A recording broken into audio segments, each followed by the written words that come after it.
post as CEO at GM, resigning yesterday after the board determined the ailing auto giant was not changing things quickly enough. Henderson was handpicked by the feds after GM took a hefty chunk of change from Uncle Sam in an emergency bailout.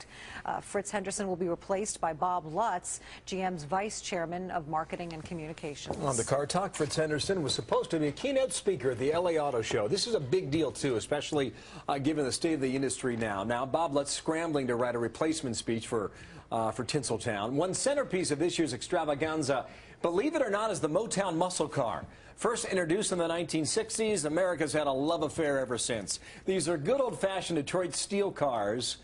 But with an economy on the rocks, how are Mustangs and Camaros still ruling the road? Mike Caudill is an automotive expert with NativeGuys.com. He's live in L.A. Good morning to you, Mike. Nice to see you out there. So, huge downturn in the economy, poor automotive sales. We charted that for a year and a half right now. Why are the muscle cars popular? Well, I'll tell you, the battle between Chevy and Ford started in 1966, and these guys have been battling for years.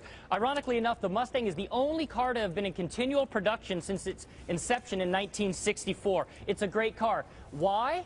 Retro design, great looks. The people that buy these cars aren't as concerned with miles per gallon as some of the fuel-efficient folks on the other side. That's a good point. I mean, we were told everybody's going green. Apparently not so, right, Mike? Right. Well, here's what's interesting about the news. When we talk about the Mustang, we're always talking about a big horsepower V8 motor pushing 400-plus horsepower. But here's what's unique about this one you're looking at right now, Bill. This one is a V6, a 3.7-liter, pushing 305 horsepower, which is the same horsepower the 1985 Ford Cobra had in it. This is 1 horsepower more than the Chevy Camaro. I see they're going to head-to-head. Now, what's selling better? Is it the Mustang? Or is it the Camaro debate? Right.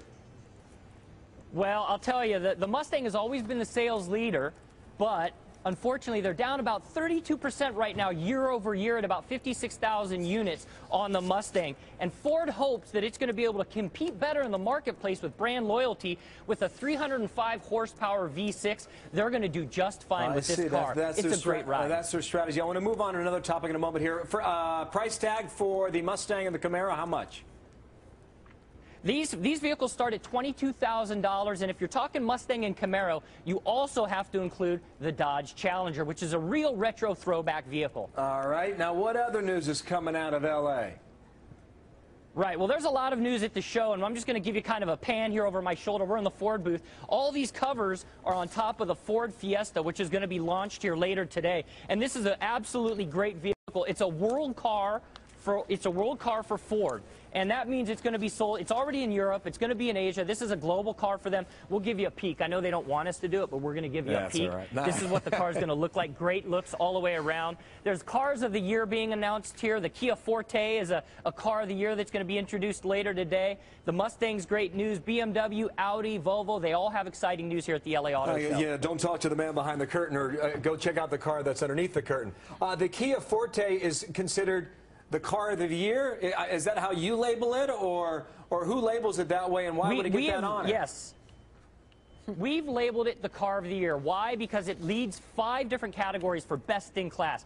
Cargo capacity, horsepower. It's a $15,000 4-door compact sedan. It's great for the entry-level person, but it comes with standard Bluetooth and USB features and great creature comforts and safety.